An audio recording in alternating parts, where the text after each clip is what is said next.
जय श्रीमाताजी. आपले दोन्ही हात श्रीमातांच्याकडे.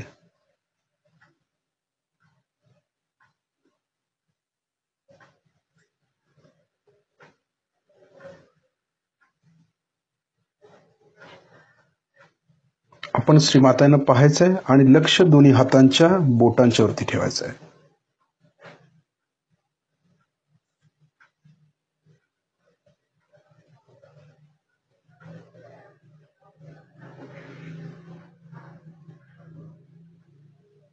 एकसारखं लक्ष हाताच्या बोटांच्या वरती. आपण श्रीमातांना पाहतोय. श्रीमातांच्या डोळ्यामध्ये आणि श्रीमातांच्या आज्ञाचक्राकडे बघायचं. जिथं कुंकू लावतात तिथे.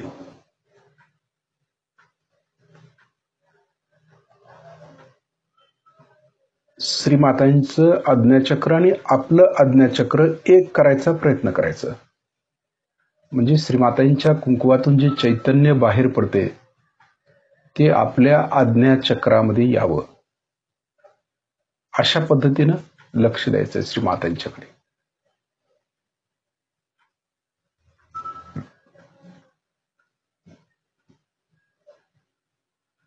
हे करत असताना दीर्घ श्वसन देखील आपल्याला करायचं आहे. शिस्तीत श्वास घ्यायचा, शिस्तीत बाहेर सोडायचा.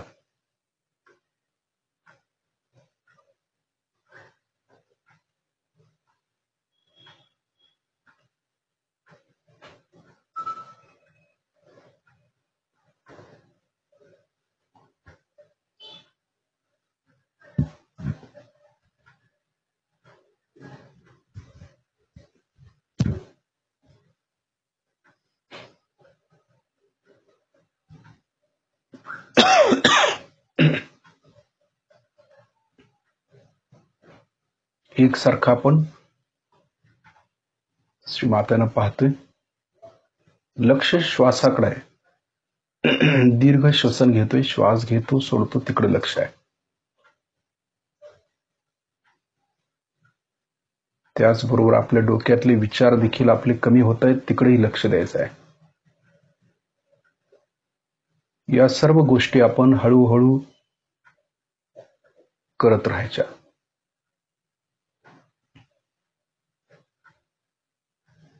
आपलं हृदय पूर्णपणे मोकळं करायचं.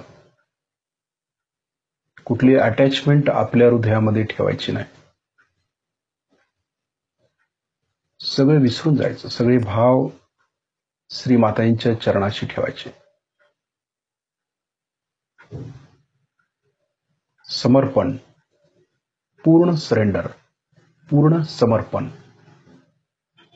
आपलं आत्मपरीक्षण करून बघायचंय की आपल्या आतमध्ये काय राहिले का, आपल्या डोक्यामध्ये, आपल्या हृदयामध्ये काय राहिले का बघायचं. ते सगळं आपण श्रीमातांच्या चरणाशी समर्पित करायचं. श्रीमातांना बघत बघत.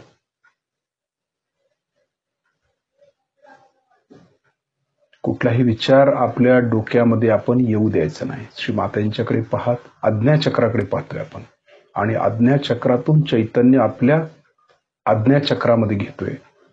हे करत असतानाच या सर्व गोष्टी आपल्याला घटित करायच्या आहेत. म्हणजे आपलं आज्ञाचक्र आपण पूर्णपणे स्वच्छ करायचं. श्रीमाताजी करून घेत आहेत ते. त्या पद्धतीनं आपल्या आज्ञाचक्रातील येशू ख्रिस्तांचं तत्व जागृत व्हावं म्हणून आपण श्रीमातांच्याकडून ते चैतन्य आज्ञाचक्रामध्ये घेतोय, खेचून घेतोय आज्ञेतून. जसं श्रीमाताजी आज्ञाचक्रातून, डोळ्यातून जे आशीर्वाद देत असतात ते आपण आपल्या आज्ञाचक्रामध्ये घेतोय, खेचून घेतोय. इच्छा करायची. खेचायची ताकद चेहऱ्यामध्ये पण आहे, डोळ्यामध्ये पण आहे, हातामध्ये. जसं हाताच्या बोटातून चैतन्य घेतो तसं चेहऱ्यामधून पण आपल्याला, डोळ्यामधून पण घेता आलं पाहिजे, आज्ञाचक्रातून देखील.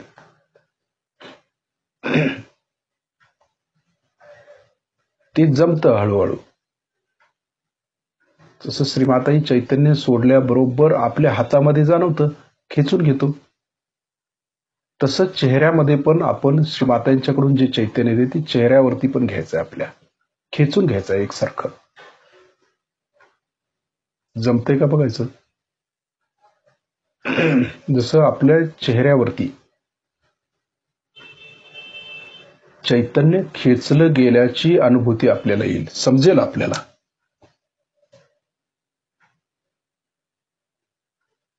तसंच आज्ञाचक्रातून पण चैतन्य आपण खेचून घेतोय श्रीमातांच्या. कारण ह्या सर्व गोष्टी चुंबक शक्तीनं होत असतात. चुंबक म्हणजे मॅग्नेटिझम. जसं गणेश तत्व आहे, गणेश म्हणजे मॅग्नेटिझम आहे, आणि तेच मॅग्नेटिझम आज्ञाचक्रामध्ये आहे. म्हणजे मूलाधारमध्ये जसं आहे ते आज्ञाचक्रामध्ये, तसं सर्व चक्रावरती श्री गणेश आहेत. म्हणजे सर्व चक्रामध्ये चैतन्य आपण खेचून घेऊ शकतो, ते मॅग्नेट आहेत. परंतु आज्ञाचक्रामध्ये महागणपती आहेत, म्हणजे मोठं मॅग्नेट आहे ते सगळ्यात जास्त खेचून घेता आलं पाहिजे. पण आपण खेचतो ती निगेटिव्हिटी, इथून जाते ती निगेटिव्हिटी. कारण महागणेश तत्व जर झोपलं, गणेश जर झोपले आपल्या आज्ञाचक्रावर, तर मात्र निगेटिव्हिटी आत प्रवेश करते. म्हणून आपण सतर्क पाहिजे, कायम ध्यानाच्या स्थितीत पाहिजे. आपण गाफील राहायचं नाही, 24 तास आपण सतर्क पाहिजे, ध्यानामध्ये राहायचा प्रयत्न केला पाहिजे. हे सर्वात महत्वाचं आहे. डिटॅचमेंट, पूर्णपणे डिटॅच होता आलं पाहिजे आपल्याला. हे सहजयोगातलं महत्वाचं तत्व आहे, डिटॅचमेंट. अलिप्तता हा आत्मतत्वाचा एक गुण आहे, आत्म्याचा गुण आहे ना. आणि आज्ञाचक्र जे आहे किंवा जे डोळे आहेत ते आत्म्याची खिडकी आहे. आपण आत्म्याच्या किती जवळ गेलोय ते आपल्या डोळ्यावरून समजेल. डोळ्यातले जे भाव आहेत त्याच्यावरूनच समजतं की आपल्या आतमध्ये काय चालू आहे. म्हणून आज्ञाचक्राला फार महत्व आहे. योगामध्ये आज्ञाला फार महत्व आहे. आपण आज्ञा पण देऊ शकतो. आज्ञाचक्रामध्ये जर ते तत्व जागृत झालं देवतेचं, तर आपण आज्ञा देखील देऊ शकतो. पंचमहाभूत तत्व आपल्या हातामध्ये येऊ शकतात. ही स्थिती आपल्याला माहिती आहे. पूर्वीचे ऋषी मुनी योगी त्यांची स्थिती काय होती, तसंच ही स्थिती आहे. फक्त आपण ते प्राप्त केलं पाहिजे. जर प्राप्त नाही केलं तर ते काहीच मिळत नाही आपल्याला. म्हणून त्या दृष्टीनं आपण जाण्याचा प्रयत्न केला पाहिजे. जे काही श्रीमाताने आपल्याला दिलेलं आहे ते आपल्याला घेता आलं पाहिजे, पूर्ण भक्तीनं आणि पूर्ण श्रद्धेनं, समर्पण भावनेनं. समर्पण पाहिजे, अहंकार नको, प्रति अहंकार नको. तरच आपण आज्ञाचक्र व्यवस्थित ठेवू शकतो. येशू ख्रिस्तांचं तत्व आपण व्यवस्थित ठेवू शकतो, कारण या तत्वाला फार महत्व आहे. सर्व चक्रातून आपण पार होऊ, परंतु आज्ञाचक्रात जाऊन अडकू शकतो. इतकं सूक्ष्म चक्र आहे ते. आणि हे चक्र कधी सुटेल? ज्या वेळेला येशू ख्रिस्त जागृत होतील या चक्रामध्ये, त्याच वेळेला हे चक्र सुटेल. म्हणजे भक्तीनं हे जास्त लवकर सुटतं चक्र. भक्ती राईट साईडनं किंवा लेफ्ट साईडनं जाऊन आपण शस्त्रामध्ये जाऊ शकत नाही. त्यासाठी मध्यात सत्वगुणातूनच जायला पाहिजे. सात्विकता आपल्यामध्ये असली पाहिजे. ते महालक्ष्मीचं तत्व आहे. आणि या महालक्ष्मी तत्वातूनच आपण शस्त्रामध्ये जाऊ शकतो, आज्ञेला देखील पार करू शकतो. आपण येशू ख्रिस्तांच्या तत्वाला मान्य केलं पाहिजे. त्यांनी जे काही सांगतात, त्यांची जी काही तत्व आहेत बायबलमध्ये लिहिलेली, त्या तत्वाप्रमाणे जर आपलं आचरण असेल तर आपण आज्ञाचक्राच्या वरती शस्त्रामध्ये म्हणजे परमेश्वरी राज्यात येऊ शकतो. तोपर्यंत नाही, नाहीतर ते अडवून ठेवतात मग आज्ञाचक्रामध्ये. म्हणून आज्ञाचक्र फार सूक्ष्म आहे आणि ही सूक्ष्मता पार करण्यासाठी भक्ती आपण वापरली पाहिजे. आणि ती भक्ती अंधश्रद्धा नव्हे, भक्ती ही वेगळ्या प्रकारची असते, जी योग्य दिशेनं आपल्याला घेऊन जाते, परमेश्वरी मार्गात ठेवते. ती भक्ती, अशी भक्ती महत्वाची आहे.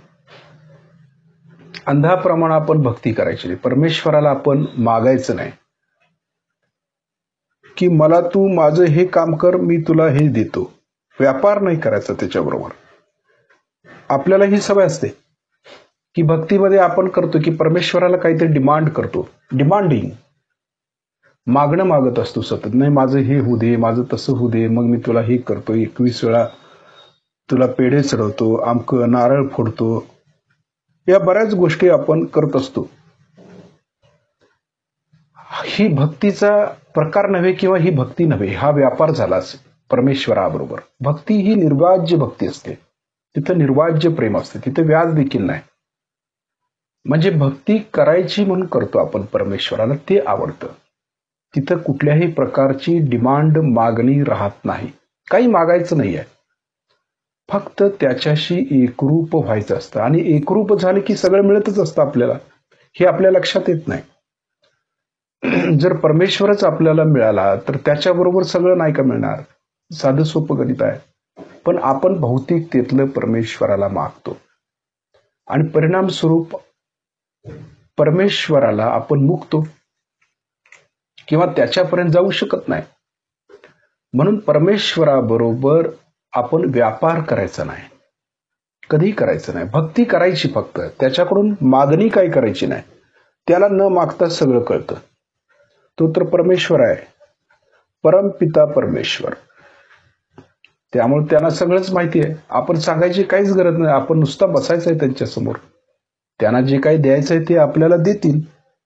ज्यावेळेला योग्य वेळ येईल त्यावेळेला ते सगळं घटित करतात सगळं. कारण त्यांचं प्लॅनिंग वेगळ्या प्रकारचं आहे, आपलं प्लॅनिंग वेगळ्या प्रकारचं असतं. म्हणून कधीही परमेश्वराचं प्लॅनिंग बघून आपलं प्लॅनिंग ठरवावं. ही सगळ्यात महत्वाचं. अध्यात्मामध्ये, योगामध्ये ही सगळ्यात महत्वाचं असतं. म्हणून परमेश्वराची भक्ती करत असताना आपण निर्वाज्य भक्ती करावी आणि त्या निर्वाज्य भक्तीतूनच आपल्याला परमेश्वर प्रसन्न होणार आहे, हे आपण लक्षात घेतलं पाहिजे. आता श्रीमाताईंना पाहत पाहत आपले डोळे आपण बंद करायचे, शिस्तीत बंद करायचे आणि लक्ष हाताच्या बोटांच्या वरती निराकार मध्ये. जसं श्रीमाताजी साकार होत्या तसं निराकार मध्ये श्रीमाताजी परम चैतन्याच्या रूपात आहेत. म्हणून हाताच्या बोटांच्या वरती लक्ष ठेवायचं आणि जे काही चैतन्य येते ते आपण खेचून घ्यायचंय दोन्ही हाताच्या कोपऱ्यापर्यंत. आपल्याला माहिती आहे कोपऱ्यापर्यंत का घ्यायचं ते, कारण कुंडलिनी चढवताना याचा उपयोग होत असतो. आपल्याला ते जाणवतं. मॅग्नेट केस आपले उभे राहतात हातातले, हातावरचे. कारण मॅग्नेट पूर्ण लक्ष दिलं तर आपल्या असं लक्षात येईल की दोन्ही हाताचे कोपऱ्यापर्यंत आपल्याला चैतन्य जाणवतं कुंडलिनी चढवत असताना. इतक्या व्हायब्रेशन्स, इतकं मॅग्नेटिझम तयार झालेलं असते तिथं. इतकी ती कुंडलिनी वर येण्यासाठी लालायित झालेली असते. हे फार महत्वाचं आहे त्यातलं आणि हे समजावं. म्हणूनच आपण चैतन्य दोन्ही हाताच्या कोपऱ्यापर्यंत खेचून घ्यायचं असतं, शोषून घ्यायचं.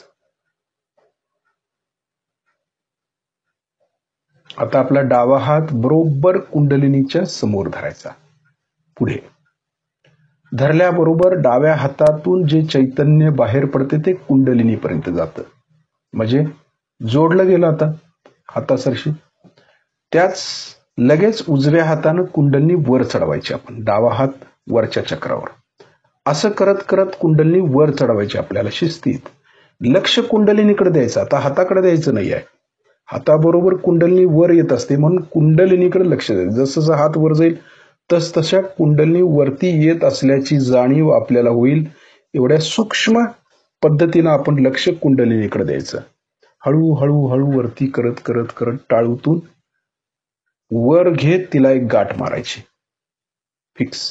दुसऱ्या वेळेला परत डावा हात कुंडलिनीकडे, परत उजव्या हातानं तिला वरती चढवायची शिस्तीत. कळलं पाहिजे की कुंडलिनी वर येत आहे. आपल्या हाताबरोबर ती चढत चढत चढत वर येते. मॅग्नेटिझम आहे ना, ते चैतन्य आहे. बरोबर वर वर वर येत शस्त्रारमधून तिला बाहेर काढत 2 गाठी मारायच्या. 1 2. तिसऱ्या वेळेला परत उजवा हात कुंडलिनी वरती उचलायची. तिला बांधत गुंफण करत करत करत कुंडलिनी वर हालचाल जाणवते काही वेळेला पाठीच्या मणक्यातून वर येत असताना. समजतं आपल्याला काही काही ठिकाणी धपधप वाजते ती, म्हणजे सूक्ष्मात लक्ष ठेवल्यावर कळतं. परत वर वर वर वरती काढायची, 3 गाठी वरती बांधायची तिला, 3 गाठी. ही मॅग्नेटिझम, हे कळलं पाहिजे आपल्याला. चुंबक कवच. आता डावीकडून डोक्यावरून उजवीकडे हात, उजवीकडून डोक्यावरून डावीकडे हात. लक्ष आपल्या कवचाकडे द्यायचं. आता हाताकडे द्यायचं नाही, जे कवच तयार होते तिकडे लक्ष द्यायचं.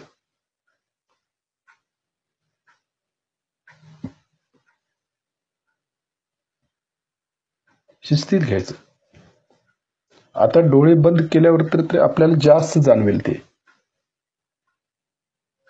कारण आतमध्ये आणि चैतन्याकडे लक्ष जातं आपलं.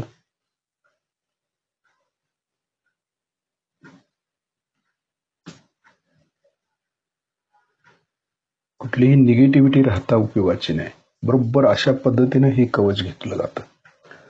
आता श्रीमातांनी नमस्कार करून पुन्हा आपले दोन्ही हात श्रीमातांच्याकडे.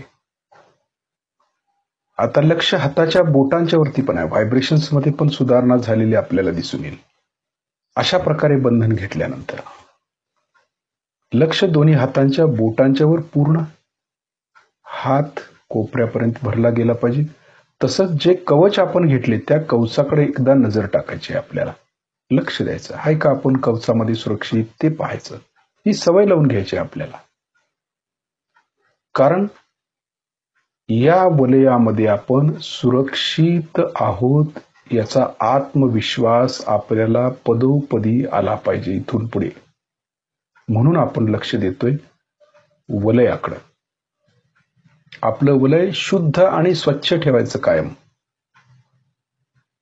आहे की नाही बघायचं वलय. शिवलिंगासारखं आपल्या भोवतानी, त्या वलयामध्ये आपण सुरक्षित आहोत.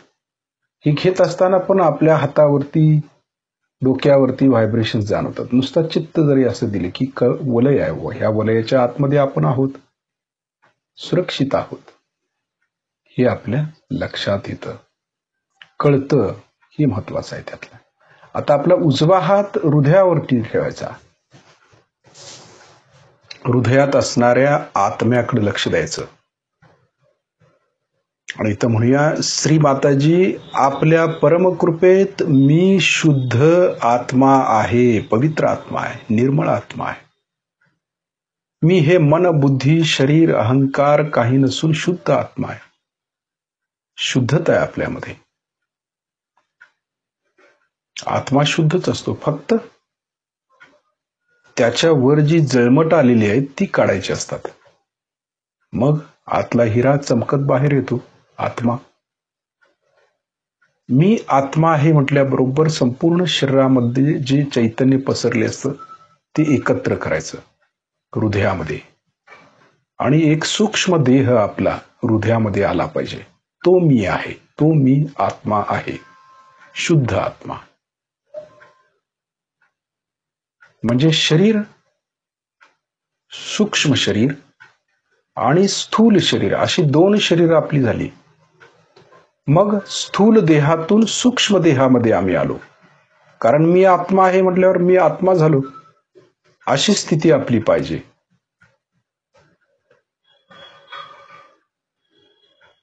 त्यावेळेला मग देहाची हालचाल कमी झाली पाहिजे. आत्मा हा क्षेत्रज्ञ आहे, त्यामुळे हा सूक्ष्म देह आपल्या स्थूल देहाला पाहतो, कळतं, ते पाहतोय बाबा संपूर्ण देहामध्ये काय चाललेलं आहे. या आकारासारखंच आहे ते कळतं.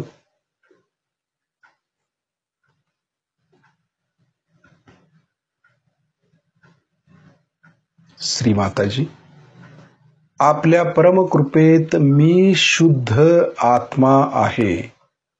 होली घोस्ट, पवित्र आत्मा, शुद्ध आत्मा, होली स्पिरिट.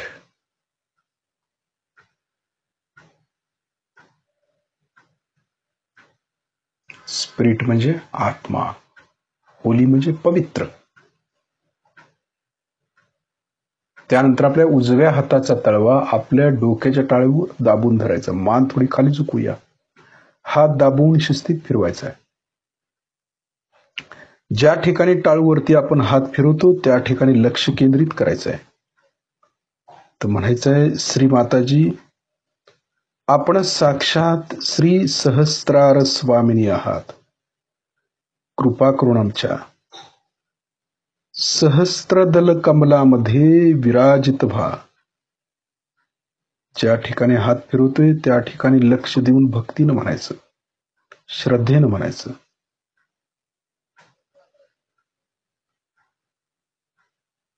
श्री माताजी, आपण साक्षात श्री आदिशक्ती आहात. कृपा करून आमच्या सहस्त्रार चक्रामध्ये विराजमान व्हा. आवाहन करतोय देवीला. त्यानंतर तो हात वरती उचलायचा, 7-8 इंच वर खाली करून बघायचंय. टाळूतून आपल्याला चैतन्य तळव्यावरती जाणवतं का हाताच्या उजव्या. थोडासा मागे पुढे गोल फिरवून बघायचं, म्हणजे जाणवतं. ते पसरवलं जातं ना चैतन्य. गोल हात फिरवत असताना चैतन्य पसरवलं जातं सगळीकडे. टाळूमध्ये वर खाली करायचं, कधी मागे पुढे गोल, की कुंडलिनी सहस्त्रारच्या वर आली की नाही ते पाहायचं. तर हात खाली घेऊया आणि चित्तानं बघूया, आपली कुंडलिनी सहस्त्रारचं भेदन करून वर आली का बघायचं. कुठलाही विचार करायचा नाही. भूतकाळात तर अजिबात करायचा नाही आपण विचार. होऊन गेलेल्या घटनेविषयी नाही विचार करायचा. सगळं काढून टाकायचं डोक्यातलं. स्वच्छ व्हायचं, शुद्ध व्हायचं, होली व्हायचं, पवित्र व्हायचं. येशू ख्रिस्तांचं पूजन पण करत असताना आपण पवित्र पाहिजे, शुद्ध पाहिजे, तर आपल्याला अधिकार आहे त्यांचं पूजन करायचा. आणि कर्मकांडापासून मुक्त पाहिजे. हे असंच झालं पाहिजे, ते तसंच झालं पाहिजे, ही काय जी भावना आपल्यामध्ये आहे ती पहिला काढून टाकायची. कारण ते निराकार निर्गुण होते आणि आपण साकारामध्ये त्यांचं पूजन करतो, साकार असलेल्या गोष्टीला मानतो. मग त्यांचं पूजन करतो का आणि काय करतो हे बघितलं पाहिजे. ज्या देवतेचं जे तत्व आहे ते तत्व आपल्यात नाही आलं तर त्या पूजनाला तरी काय अर्थ आहे हे बघितलं पाहिजे ना आपण. हे कोणी कधी शिकायचं आपल्याला, हे शिकलं पाहिजे. हे महत्वाचं आहे त्यातलं. येशू ख्रिस्तांच्या व्हायब्रेशन्स कशा आहेत हे जर आपल्याला नाही समजलं तर मग पूजन कशाचं करतोय आम्ही कळायला पाहिजे. प्रत्येक देवतेच्या व्हायब्रेशन्स आपल्या हाताच्या बोटाला लागल्या पाहिजेत. आता श्रीमातांनी एवढी शक्ती दिलेली आहे, सर्वांना दिलेली आहे ना. मग व्हायब्रेशन्सकडे का लक्ष देत नाही आपण? चैतन्याकडे का नाही देत? का नाही ते वाढवत आपण? वाढवलं पाहिजे. हातातल्या व्हायब्रेशन्स वाढल्या पाहिजे, टाळूतल्या वाढल्या पाहिजेत. ही स्थिती आहे जी एक उच्च शिखरावर जायची, एक उंचीवरती जायची, ती स्थिती आपली आली पाहिजे. कळलं पाहिजे. क्षणभरामध्ये व्हायब्रेशन समजल्या पाहिजेत. क्षणभरामध्ये, विदिन सेकंदामध्ये कळलं पाहिजे. एवढी तयारी आपली पाहिजे. म्हणून पूजन करत असताना व्हायब्रेशन्सकडे लक्ष ठेवूनच करायचं. जे काय आपण कर्म करतो, श्रीमातांच्या चरणावरती अभिषेक करतो, तर साक्षात श्रीमाताजी आपल्या समोर आहेत, निराकार निर्गुण स्वरूपात. म्हणजे आहेतच ना, का साकार असल्यावरतीच ते असतात असं काय आहे की मनुष्याची धारणा अशी आहे की नाही, साकार स्वरूपात असल्याशिवाय आहेत असं आपण मानतच नाही. एक माणसाची बुद्धी अशी झालेली आहे. मग फोटो जरी ठेवला तरी आपण त्याच्या समोर काहीही करतो. कसंही उठतो, कसंही बसतो, कसंही बोलतो, काहीही बोलतो, असं बोलता उपयोगाचं नाही. कारण श्री माताजी चैतन्यामध्ये आहेत हे का नाही लक्षात घेत? व्हायब्रेशन्स म्हणजे चैतन्य म्हणजे श्री माताजी आहे. आणि त्या समोर असताना बाकीच्या गोष्टी करतोच कशा आपण? करायच्याच नाही. आदिशक्ती समोर आहेत. म्हणजे याचं भान आपण ठेवलं पाहिजे. जर नाही भान ठेवलं तर मग गण आहेतच. मग आपण म्हणतो एवढं ध्यानाला बसतो हे होतं, असं कसं झालं? आता तसंच होणार.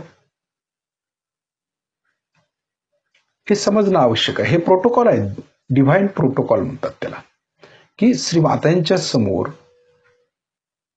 आपण कसं वागायला पाहिजे याचं ज्ञान प्रत्येक साधकाला असणं आवश्यक आहे. फोटो म्हणजे तर किती महत्वाचं आहे. श्री माताजी स्वतः प्रत्यक्ष असतात त्या फोटोमध्ये चैतन्याच्या रूपात. ह्या व्हायब्रेशन्स आता ज्या जाणवत आहेत त्या कुठून येत आहेत? मग समोर काहीतरी असल्याशिवाय व्हायब्रेशन्स येतील? येऊ शकत नाही. काहीतरी आहे, देवता आहे ना समोर, म्हणून चैतन्य जाणवते, व्हायब्रेशन येत आहे, टाळूतनं बाहेर पडतंय. हे कळतं ना आपल्याला. हे कधी कळतं? समोर आहेत ते बसलेले आहेत आणि ते चैतन्य देत आहेत आपल्याला. पण त्यांच्या समोर आपण असं वागून चालतं मूर्खासारखं. कसंही वागून चालेल? चालणार नाही. अगदी व्यवस्थितच पवित्रतेनं शुद्धतेनंच बसलं पाहिजे. हेच येशू ख्रिस्तांचं तत्व आहे. त्यांना नाही पटत, ते आवडत नाही. त्यांना ते मग वर सोडत नाहीत. अशा साधकांना अडवून ठेवतात आज्ञाचक्रामध्ये. मग डोकं धरून बसतो आम्ही. असं होतं. तेवढी पवित्रता पाहिजे ना आमच्यामध्ये, शुद्धता पाहिजे, त्यांचे नियम पाळले पाहिजेत.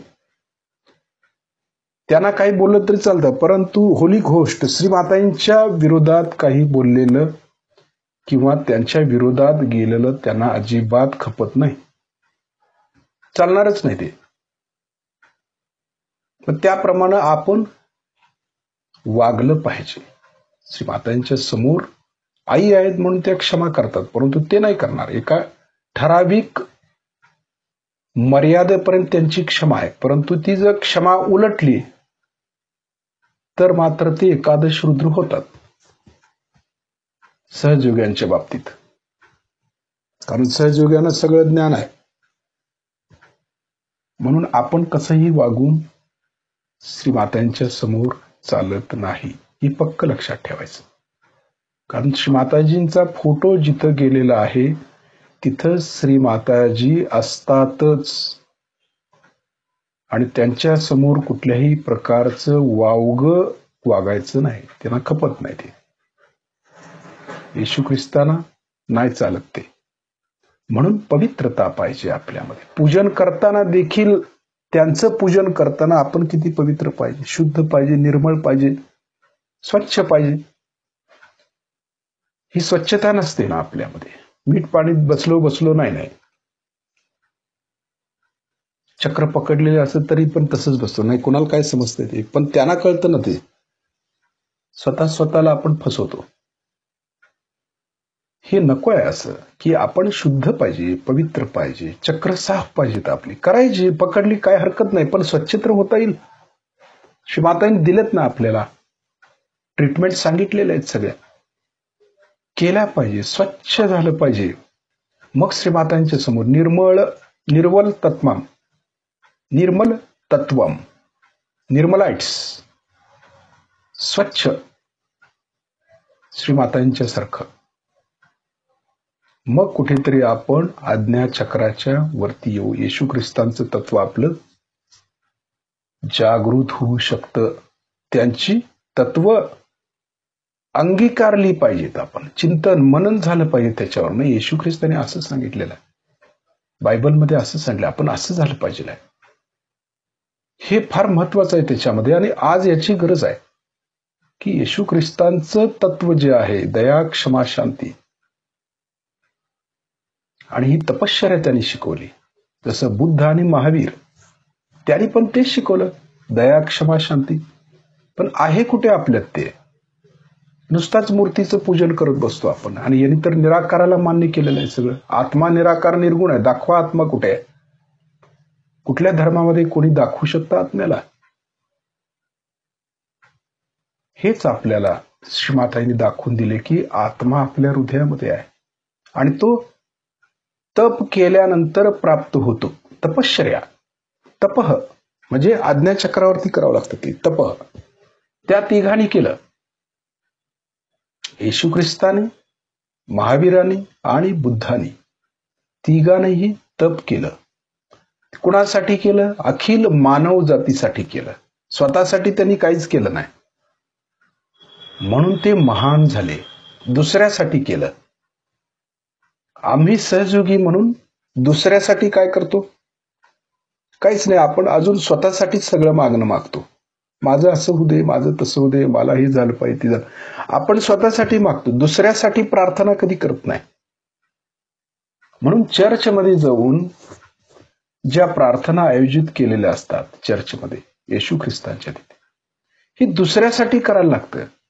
म्हणजे आपल्याला स्वतःला मिळतं ते. ज्यावेळी आपण दुसऱ्यासाठी मागणं मागतो ना, त्यावेळेला आपल्यामध्ये सुधारणा व्हायला सुरुवात होते. हे ह्यातलं मेन तत्व आहे आज्ञाचक्रातलं. दिवा जळतो तो दुसऱ्यासाठी, स्वतःसाठी नाही. आज्ञा आहे, सूर्य दुसऱ्यासाठी जळतो ना, त्याला काय फायदा? तसंच ते आहे की आत्मा ज्यावेळेला जागृत होतो आणि तो आज्ञाचक्राच्या वर जातो, त्यावेळेला या सर्व गोष्टी आपल्याला लक्षात येऊ लागतात. हे महत्वाचं आहे. लक्ष आपलं तर शस्त्रारच्या वरती आहे, ते थोडंसं खाली आणायचं. शस्त्रारमध्ये पूर्ण अटेन्शन शस्त्रारमध्ये देऊया. ब्रह्मरंध्रामध्ये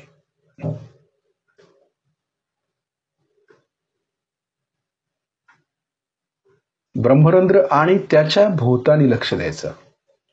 जाणवतं ते श्रीमातांचं स्थान आहे, आदिशक्तींचं स्थान आहे. त्यांचं महत्व आपल्याला जर नाही समजलं तर आपण दुसऱ्याला काय समजावून सांगणार आहे? आपणच जर तसे नाहोत तर दुसरे कसे तयार होणार? त्यामध्ये आपण तयार झालो पाहिजे आधी. श्रीमाताई आपल्याला तयार करतायत, पण आपण तयार होत नाही. अजून आपलेच रडगाणे घेऊन बसलोय आपण. म्हणून त्यातून वर उठून अगदी उच्च स्थितीला जायचा प्रयत्न केला पाहिजे, म्हणजे कुठंतरी कार्य घटित होईल. शस्त्रारमधून आपण आज्ञामध्ये यायचं. आता येशू ख्रिस्तांच्या ठिकाणी यायचं. बघा, पूर्ण लक्ष आज्ञाचक्रामध्ये सहज मध्ये द्यायचं. या आज्ञाचक्रामध्ये सूर्य तत्व बघायचं आहे आपल्याला. श्री माताजी सूर्यनारायण आहेत. श्री माताजी जीजस मेरी माता आहेत. श्री माताजीच महालक्ष्मी आहेत. जिथं कुंकू लावले ना तिथे महालक्ष्मीचं स्थान आहे, म्हणून कुंकू लावतात तिथे. आपण महालक्ष्मीचे भक्त आहे, परंतु कुंकू लावत नसू तर महालक्ष्मीचे भक्त कसले? कारण देवीला कुंकू आवडतं, त्यामध्ये हळद असते, ती हळद महत्वाची असते. पूर्ण अटेन्शन आज्ञाचक्रावरती द्यायचं आहे आपल्याला. कसं लक्ष द्यायचं आहे बघा. शस्त्रारपासून हंस चक्रापर्यंत खाली यायचं. शस्त्रारपासून आज्ञाचक्रातून हंस चक्रापर्यंत यायचं. बरोबर?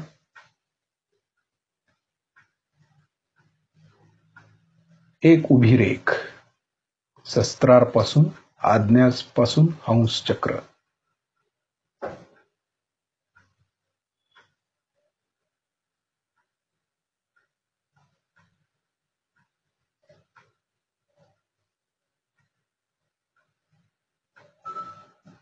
वरून खाली आता हंस चक्रातून विशुद्धीपर्यंत यायचं. वरून खाली विशुद्धी.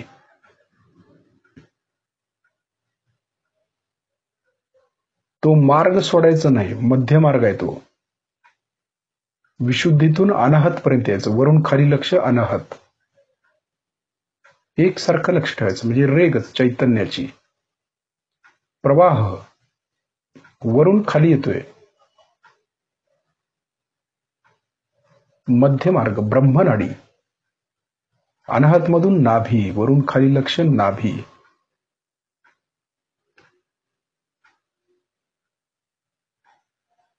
नाभीतून स्वादिष्ठान, स्वादिष्ठान मधून मूलाधार, वरून खाली लक्ष मूलाधार पर्यंत द्यायचं.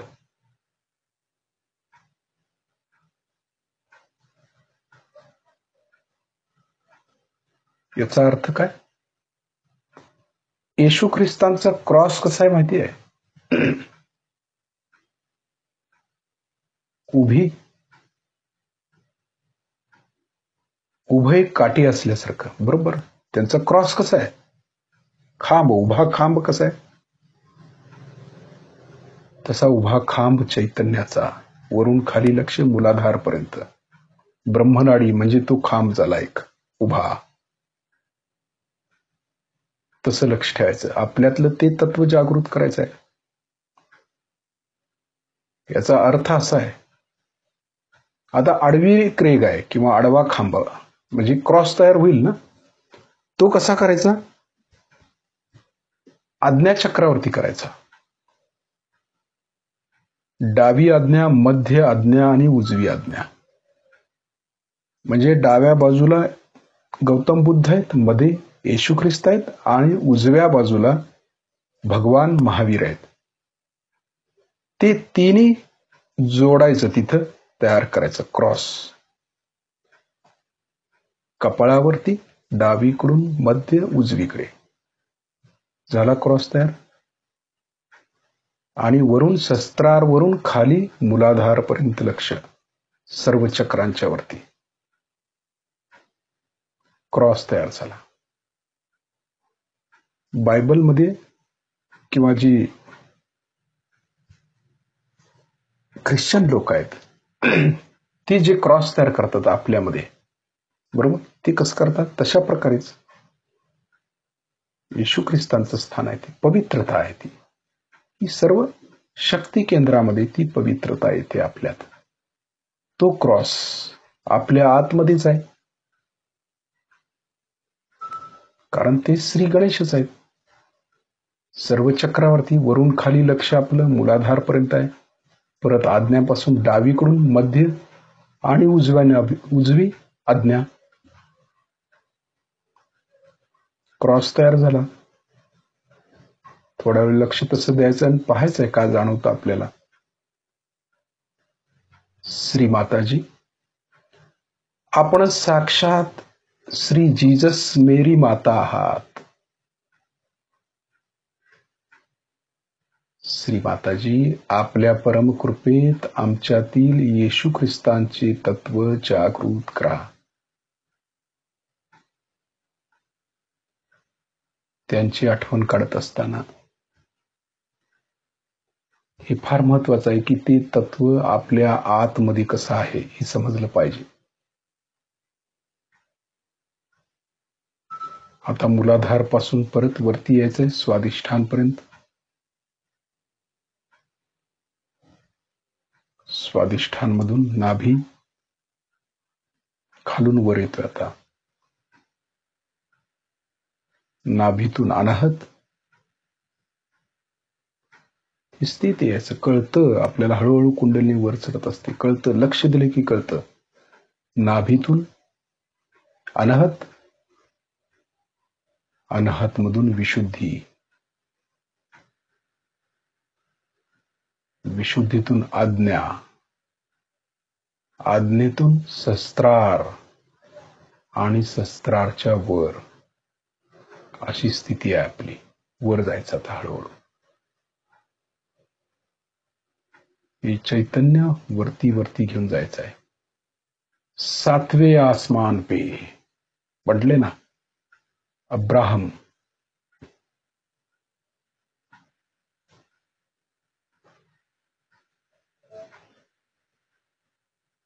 सात जन्नत कुरान मध्ये येते. 7 जन्नत आहेत, 7 चक्र आहेत.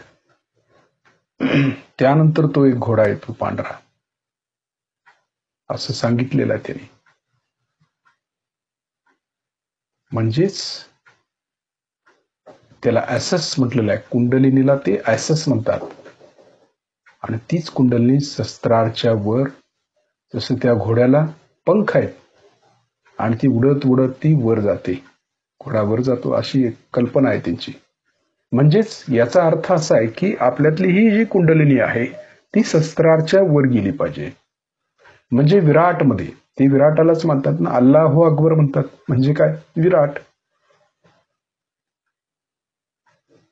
श्रीकृष्णाचं तत्व आहे ते विराट, आकाश तत्व. निराकार निर्गुणाला मानतात ना ते, साकाराला कुठं मानतात?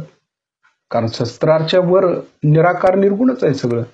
साकार फक्त देहामध्ये आहे, चैतन्य निराकार निर्गुण आहे. म्हणूनच ते हात असे करतात ना, हातातून चैतन्य येतं त्यांच्या. कळत नाही त्यांना, परंतु मोहम्मद साहेबांनी असंच सांगितलेलं आहे की ज्यावेळेला नमाज पडतात त्यावेळेस संपूर्ण क्रिया कुंडलिनी जागृतीचीच आहे. कानामध्ये बोटं घालून आपण अल्लाहू अकबर म्हणतात, अकबर, कारण ती ताकद तिकडून येत असते, आकाश तत्वातून. आणि ती ताकद जर आपल्या विशुद्धी चक्रामध्ये आली तर जबरदस्त आहे, ते पॉवरफुल होतो तो मनुष्य.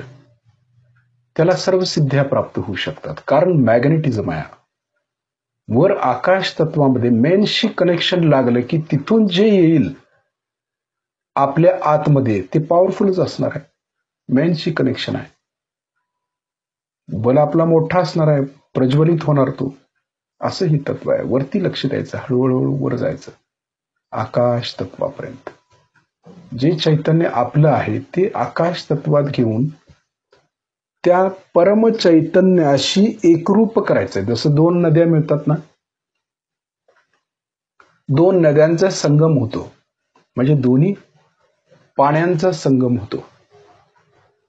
त्यावेळी कशी स्थिती होते? तसं दोन्ही चैतन्य संगम झाला पाहिजे. आपलं चैतन्य खालून वर गेलेलं आणि वर जाऊन त्या चैतन्याशी एकरूप झालेलं, विराटाशी एकरूप झालेलं. मग तिथून जे नॉलेज येणार आहे, कनेक्शन लागले, त्याला म्हणतो की कनेक्शन लागलं. आणि मग त्या कनेक्शन मधून जे ज्ञान आपल्याला आतमध्ये उतरणार आहे, इथर तत्वातनं ज्याला म्हणतो. जसं श्रीकृष्णाने गीता अर्जुनाला सांगितली, इथर तत्वातनं. म्हणजे त्याच्या शस्त्रांमधून फक्त ते चैतन्य आतमध्ये घातलं, झालं तो ज्ञानी. तसं ते ज्ञान वरून खाली आपल्या शस्त्रांमधून उतरतं आणि आपण ज्ञानी होतो. ध्यानातून ज्ञान मिळालं, असं ज्ञान आपल्याला मिळवायचं आहे. म्हणून वरती जायचंय आकाश तत्वात आणि त्या परमशक्तीशी एकरूप व्हायचंय. थोडा वेळ पूर्ण जोडलं जायचंय.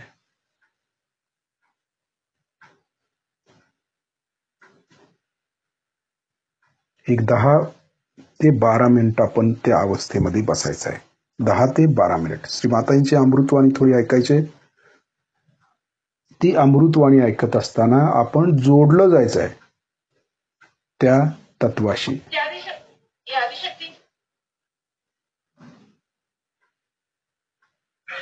ह्या जगामध्ये आपण आलो ते कशासाठी?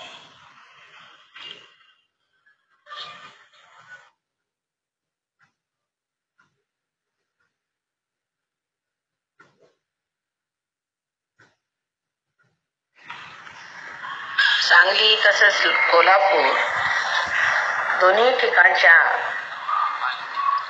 सर्व साधक मंडळींना आमचा प्रणिपात.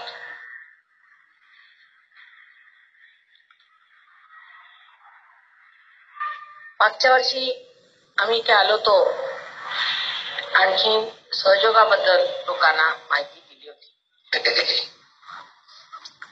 आता आपण असा विचार केला पाहिजे की ह्या जगामध्ये आपण आलो ते कशासाठी? त्याबद्दल आपल्या मनामध्ये पुष्कळ भ्रम आहे. तो विचार आपण करू नये असे पुष्कळांचं मत आहे. कारण असा विचार करून फायदा काय होणार, आपल्याला पुढचं काय ते काय माहित नाही. पण जर आपण लक्षात घेतलं तर अनेक हजारो वर्षापासून आपल्या देशामध्ये, विशेषतः या महाराष्ट्रात ह्या संतभूमीमध्ये संतांनी असं सांगितलेलं आहे की अवघाची संसार सुखाचा करी. इतकंच नव्हे तर पसायदान म्हणून जे काही ज्ञानेश्वरांनी लिहिलंय ते सुद्धा वर्णन आपल्याला खरं वाटत नाही, की जे जो वांछील ते तो लाहो, हे कसं होणार, त्याला मार्ग काय. जी वर्णन अशा परमेश्वरी साम्राज्याची आपल्या शास्त्रात करून ठेवली आहे, त्यासाठी मनुष्य नेहमी धडपडत असतो की असं साम्राज्य आलं पाहिजे. पण ते येणार कसं. आता कम्युनिस्ट लोकांचं असं म्हणणं आहे की मार्क्सवादी लोकांचं असं म्हणणं आहे की मार्क्सने अशी रचना केली होती की असे विशेष लोक तयार होणार आहेत की ज्यांना गव्हर्नमेंटची गरज नाही, ज्यांना पोलिसांची गरज नाही, ज्यांना कशाची गरज नाही. पण ते कसे होणार त्याचा कुठे कोणी उल्लेख केलेला नाही. ते कसं घडून येणार आहे, असं होणार तरी कसं. म्हणून त्यांनी जबरदस्ती केली, कसं तरी करून कम्युनिझम आणला, पण त्याचे काही फायदे झाले नाही. मनुष्य होता तसाच आहे. तेव्हा त्याला काहीतरी कारण असलं पाहिजे. ते कारण असं आहे आपलं अज्ञान. आणि हे अज्ञान एवढ्यासाठी आहे की कुंडलिनी बद्दल उघड करून बोलणं झालं ते आपल्या महाराष्ट्रात ज्ञानेश्वरांनी केलं. त्यांनी 6व्या अध्यायात सांगितलेलं आहे की कुंडलिनी ही चक्रवर्तीची शोभा आहे आणि ती एकदा जागृत झाली म्हणजे मनुष्याला परमार्थ मिळतो. परम अर्थ, त्याला अर्थ लागतो, तो समर्थ होतो. पण ही कुंडलिनी जी 6व्या अध्यायात वर्णिलेली आहे ती आपण का जाणत नाही, कारण 6व्या अध्याय वाचायचा नाही असं सगळ्यांनी सांगून ठेवलेलं आहे. का वाचायचा नाही असा आपण प्रश्न विचारत नाही. आपल्याला कोणी सांगितलं वाचायचा नाही म्हणजे वाचायचा नाही, कारण त्यांना कुंडलिनी म्हणजे कशाशी खातात ते माहिती नाही. तेव्हा जे लोक देवाच्या नावावरचे पैसे कमवतात, देवाच्या नावावरची प्रवचनं करतात आणि तुम्हाला सांगतात की देव असा आहे, देव तसा आहे,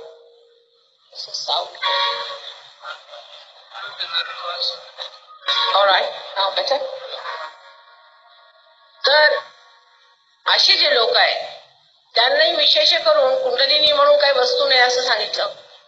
परत काही लोक जे जगात असेही लोक आहेत की जे अतिशहाणे स्वतःला समजतात, त्यांनी याची काही विशेष माहिती न मिळवताना, अनुभव न घेताना असं सांगितलं की कुंडलिनी जागृत झाली म्हणजे माणूस बेडकासारखा उठू लागतो किंवा त्याच्यामध्ये असे काहीतरी विचित्र प्रकारे तो विक्षिप्त होतो.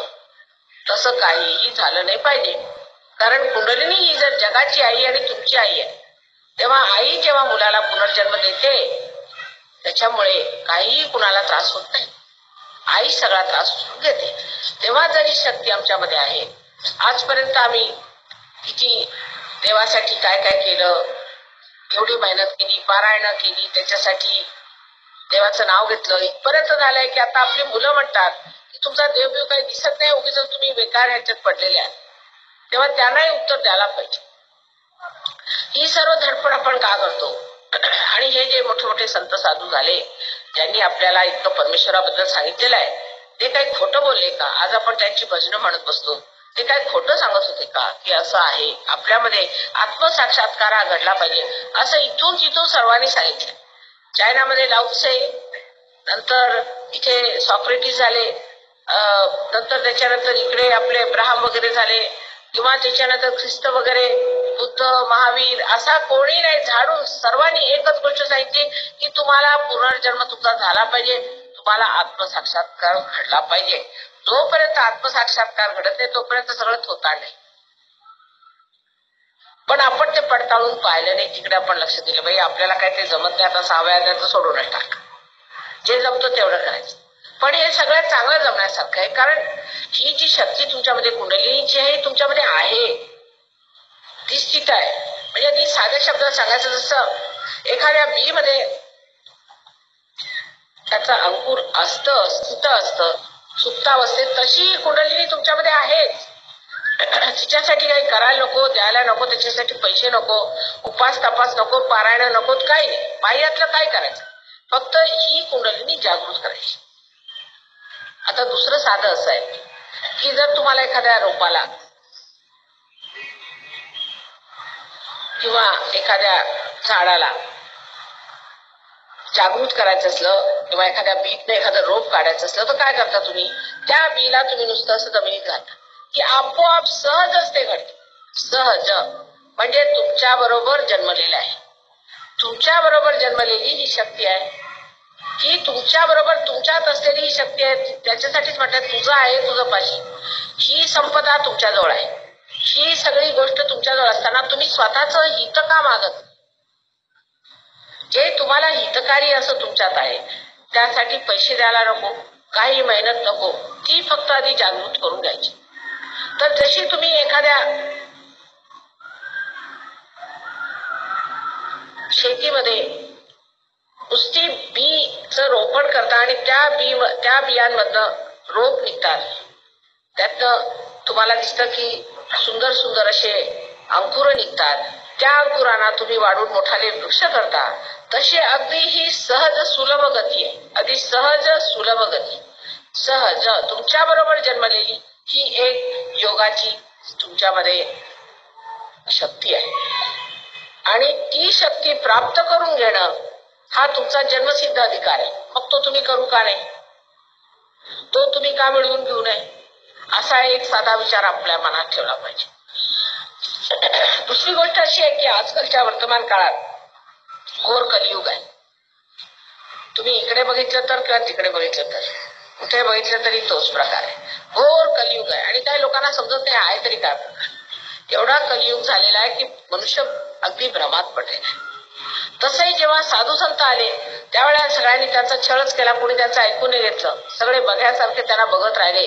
त्यांना लोकांनी एवढं छळलं पण कुणाच्या मनात सुद्धा विचार आला नाही की बा त्यांना ह्या साधू संतांना लोक छळतायत तर आम्ही काहीतरी भलं करावं, त्यांना कमीत कमी काही नाही तर थोडस तरी संरक्षण द्यावं. पण तसा विचार कुणाच्या डोक्यात आला नाही.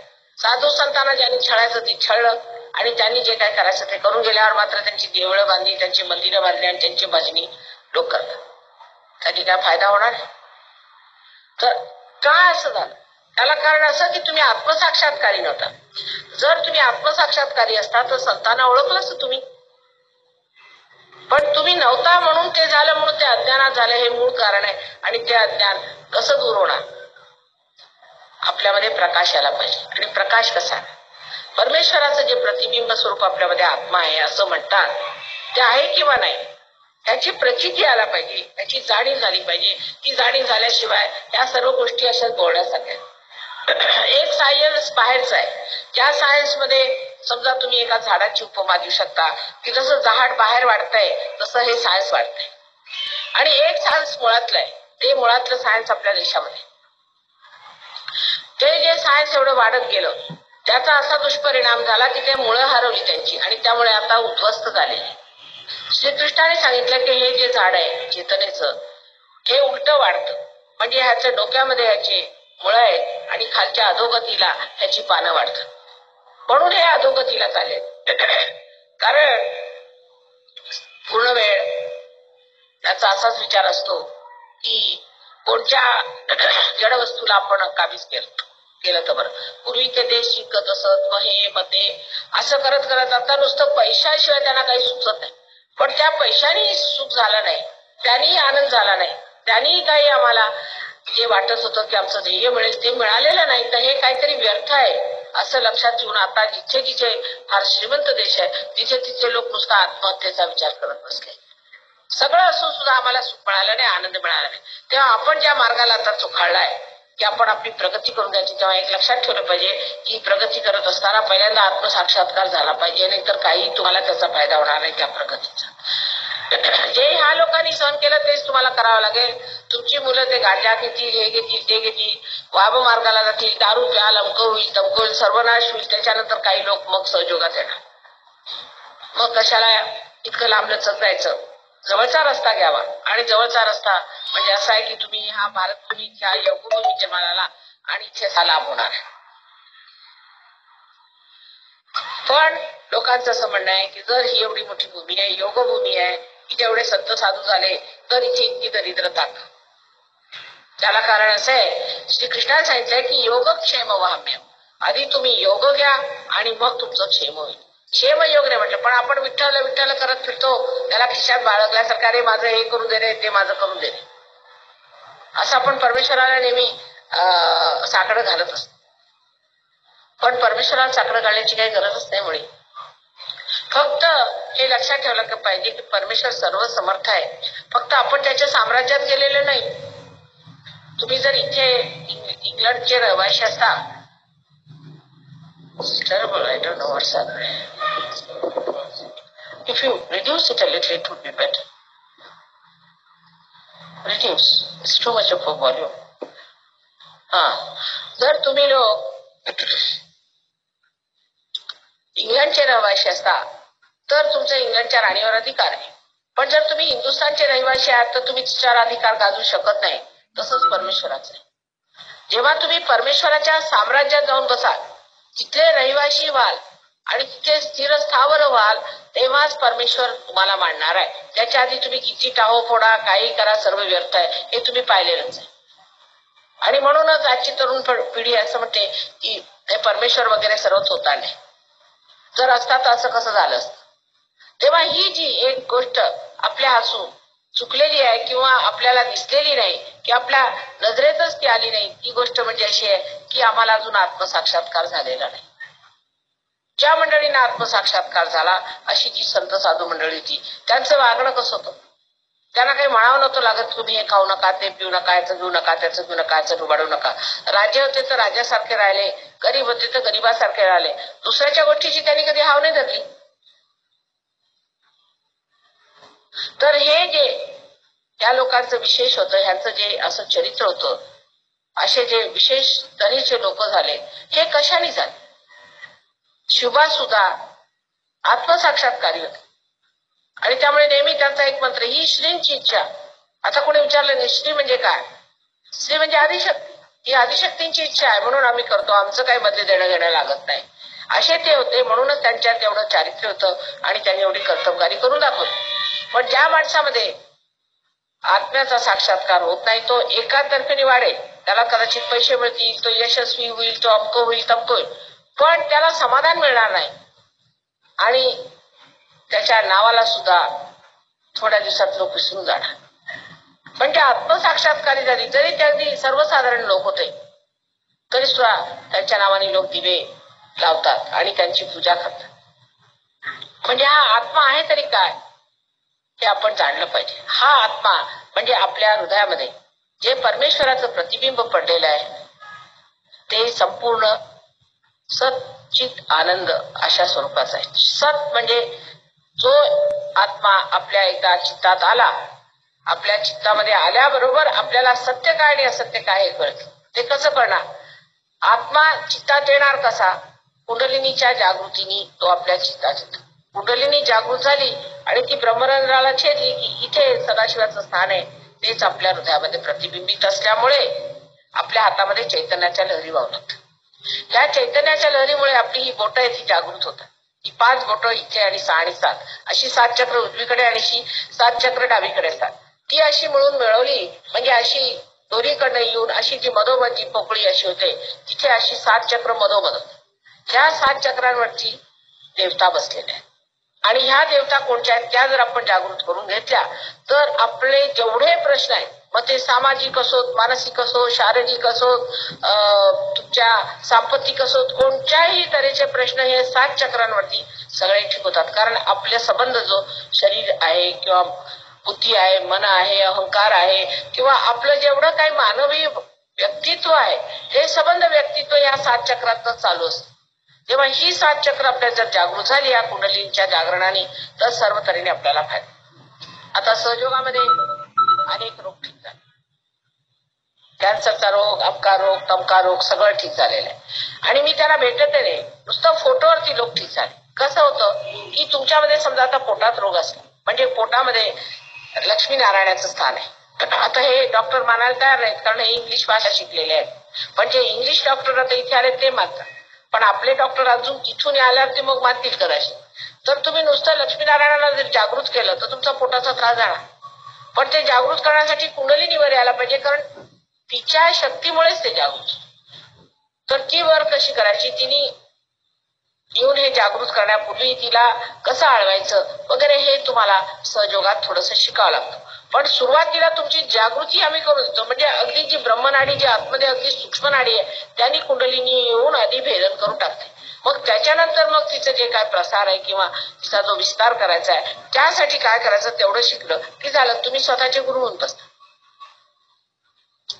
आता हे जे ह्याने म्हटलं अवघाची संसार सुखाचा करीन, तेच आम्ही म्हणतोय, पण आम्ही सिद्ध करून देऊ आणि करतोय. फार मोठं कार्य आहे, विश्वाचं कार्य आहे. आणि ह्या विश्वाच्या कार्यामध्ये अनेक तरतरीच्या गोष्टी आम्ही केलेल्या आहेत. म्हणजे आता आपण ऐकलंच असेल की आम्ही पुष्कळशी लग्न करवली तिकडे, आणि त्या लग्नांमध्ये काही हुंडा नाही, जातीभेद नाही, काही नाही, आणि व्यवस्थित लग्न होऊन, आणि ह्या मुलांचं इतकं आयुष्य ठीक झालेलं आहे, याच्यामध्ये काही भांडण नाही, तंटा नाही, आणि ह्यांच्या पोटी सर्व मोठमोठाले ऋषीमुनी जन्माला येत आहेत, फार मोठमोठाले साक्षात्कारी पुरुष जन्माला येत आहेत. हे मी स्वतः पाहिलेलं आहे. त्यामुळे एक नवीनच जात काहीतरी तयार होते अशा मानवांची, ज्यांच्यावर परमेश्वराचा अत्यंत आशीर्वाद आहे, आणि त्या आशीर्वादात ते पल्लवित होतात आणि फुलतात प्रत्येक प्रांगणामध्ये. त्याला काही जरुरी नाही की तुमची सामाजिक स्थिती सुधारेल किंवा हेच, प्रत्येक प्रांगणामध्ये तो मनुष्य अत्यंत प्रगतिशील होतो आणि त्या प्रगतीमध्ये तो आनंद पावतो. सर्वीकडे त्याची उन्नती होते, एकीकडे होत नाही. एकीकडे झाली म्हणजे ती परत येते त्याच्याकडे आणि त्याचं नुकसान करते. समजा आता सायन्स तुम्ही वाढवलं तर सायन्सचे तुम्ही मग ऍटम बॉम्ब बनवले, ऍटम बॉम्ब आले तुम्हाला मारायला, तुमच्याजवळ खूप पैसे आले करत करत गेले, दारू अमक तमक, तुमचे मूल्य खराब होणार, परत गेले तुमच्याकडे. सत्ता आली, समजा झाले मिनिस्टर, प्राईम मिनिस्टर, अमके तमके, मध्ये परत तुमच्याकडे. पण ही सर्वांगीण प्रगती जी आहे, ज्याला समग्र प्रगती म्हणतात, ती फक्त आत्म्याच्या द्वाराने होते. आणि म्हणून हा सत्य स्वरूप आहे. कारण ह्याने सत्य जाणलं जातं. खरं काय, आता आपण म्हणतो महालक्ष्मी आहे, आता महालक्ष्मीचं देऊळ हे खरं की खोटं, ही महालक्ष्मी स्वयंभू आहे की नाही हे कसं ओळखायचं. आता म्हणतात महालक्ष्मी, पण खरं कशावर ते तुम्हाला नाही ओळखता येणार, पण फॉरेनचे लोक आले ओळखू शकतात म्हणून ते देवळात गेले. प्रत्येक देवळात जात नाही, कारण तिथून चैतन्याच्या लहरी येतात. असे जे स्वयंभू खरं स्थान आहे तिथून चैतन्याच्या लहरी येतात, ती त्यांना जाणीव होते, म्हणून ते तिथे. म्हणून सत्य काय, हा मनुष्य खरा की खोटा कसं ओळखायचं, त्याला सुद्धा चैतन्याच्या लहरीने तुम्ही ओळखता. आणि थंड थंड अशा हातामध्ये गार अशा लहरी येतात आणि चारीकडे तुम्ही त्यांना जाणू शकता. ह्या ज्या आहेत त्या सर्व परमेश्वराच्या प्रेमाच्या शक्तीच्या जाणीवीची ओळख आहे. परमेश्वर हा प्रेम असो, आणि त्याने सगळीकडे ही ब्रह्मशक्ती जी आहे ही त्याचं प्रेम आहे, ही सगळीकडे ती वावरत असते. आणि ती सर्वप्रथम कुंडलिनी जागृतीनंतर तुम्हाला त्याची जाणीव होते, नाहीतर होत नाही. त्याच्यानंतर जी दुसरी स्थिती सांगितली आहे की चित्त आहे, सच्चित्त आनंद. चित्त आहे म्हणजे तुमचं चित्त, जे चित्त आहे, आता समजा तुमचं चित्त ह्या गोष्टीवर गेलं की लगेच त्याच्यातनं विचार तुमच्याकडे येऊ लागतात, पण तुम्ही याच्यावर काही परिणाम करू शकत नाही. किंवा एखाद्या माणसाकडे तुमचं चित्त गेलं त्याच्यावर तुम्ही परिणाम करू शकत नाही. तर जेव्हा मनुष्य आत्मसाक्षात्कारी होतो तेव्हा त्याला चित्ताला धार येते, चित्त प्रकाशित होतं. समजा बसल्या बसल्या आम्ही जर कोणाचा विचार केला किंवा त्याने आमचा विचार केला, तर आमच्या डोक्यात ते येईल की त्याने विचार केला, आणि विचार आमच्या डोक्यात आल्याबरोबर त्याला त्याचं फळ मिळणार.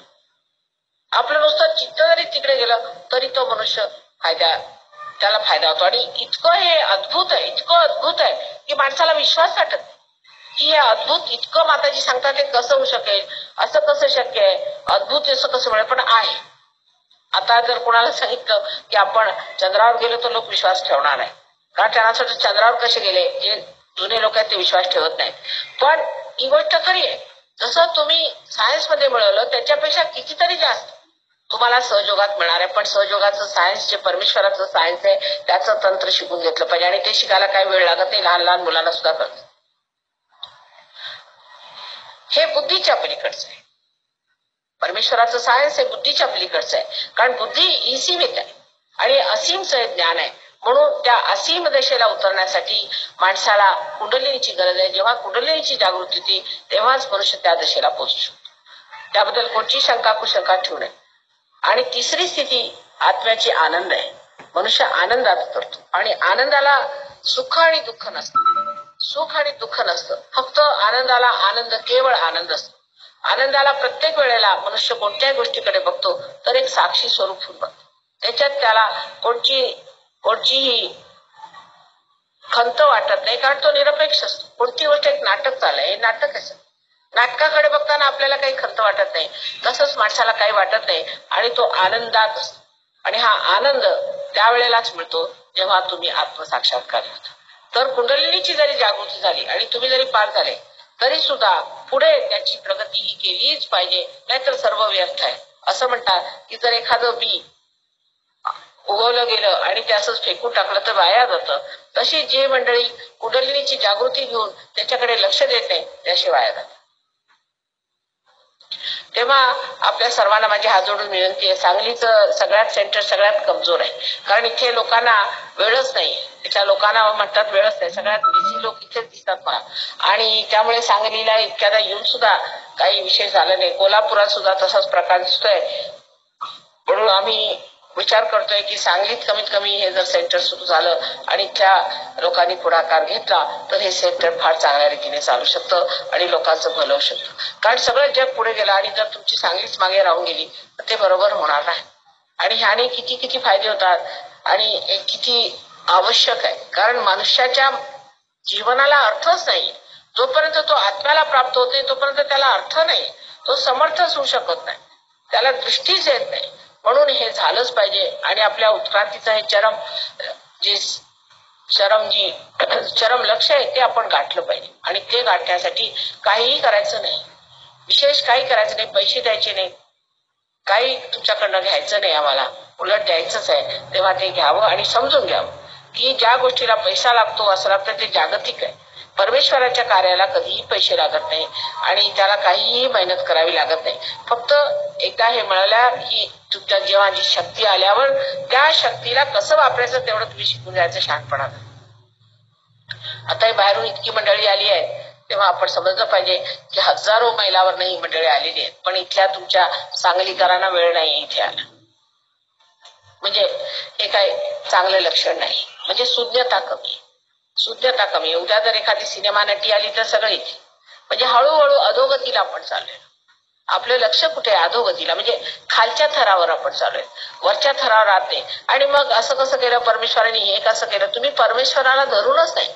जर तुम्ही परमेश्वराला धरून असता तर हे काहीही झालं नसतं. तो सर्वांचा करता करविताच नाहीये, पण अत्यंत प्रेमळ बाप आहे आणि तुमची सारखी वाट बघतोय की तुम्ही कधी त्याच्या साम्राज्यात या.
आता आपण सामूहिक जागृतीचा कार्यक्रम करूया.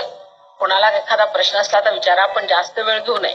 कारण मी गेल्यानंतर मग इकडे तिकडे कुजबूज करणे वगैरे वगैरे आपली जी विशेष महाराष्ट्रीयन पद्धत आहे ती करून आपण काय आपली प्रगती करून घेतलेली नाही. जे काय विचारायचं असेल ते आता तोंडासमोर माझ्याजवळ विचारून घ्या, मी ते उत्तर द्यायला तयार आहे. पण त्याच्यानंतर गेल्यावरती काहीतरी पुसपट काढत बसायची जी आपली वाईट सवय आहे त्यांनी आपल्याला काही मदत झालेली नाही आजपर्यंत. हा स्वभाव काही चांगला नाही. तेव्हा जे काय असेल ते माझ्या तोंडावर विचारून घ्यायचं.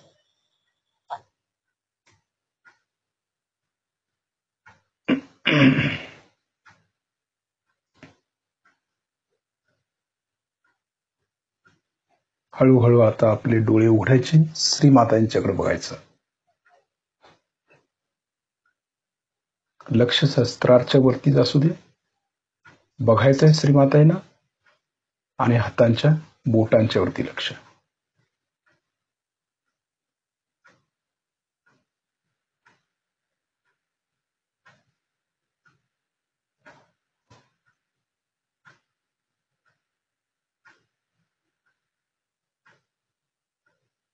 श्रीमातांना आपण नमस्कार करूया, त्यांचे आभार मानूया. श्रीमाताजी, आपल्या चरणाशी कोटी कोटी प्रणाम, कोटी कोटी प्रणाम. तर शिस्तीत शिस्तीत बंधन घेऊया.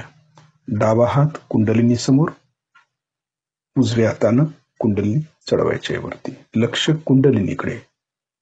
शिस्तीत शिस्तीत तिला वरती आणायची आहे.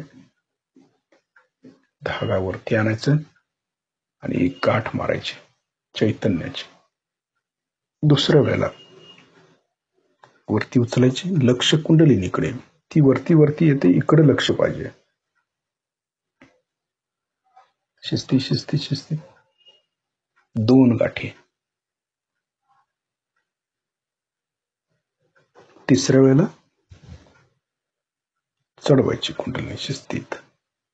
जाणीव झाली पाहिजे कुंडलिनीची.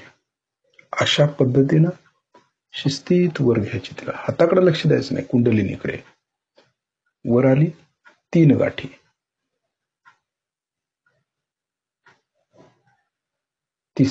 परत कवच.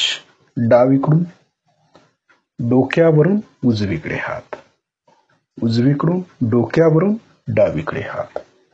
आता लक्ष जे कवच तयार होते तिकडे. ही सवय लावून घ्यायची. म्हणजे कवचाकडे लक्ष गेलं पाहिजे, वलयाकडे लक्ष गेलं पाहिजे. हे श्रीमातांचं संरक्षण आहे आपल्याला. चैतन्याचं वलय, स्वच्छ वलय, शुद्ध वलय, पवित्र वलय, तेजो वलय.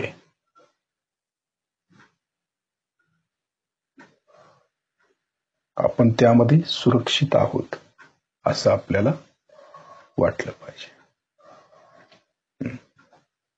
तर उद्या दिवसभर आपण आपलं लक्ष शस्त्राच्या वरतीच ठेवायचं आहे आणि आपल्या वलयाकडे लक्ष केंद्रित करायचं आहे.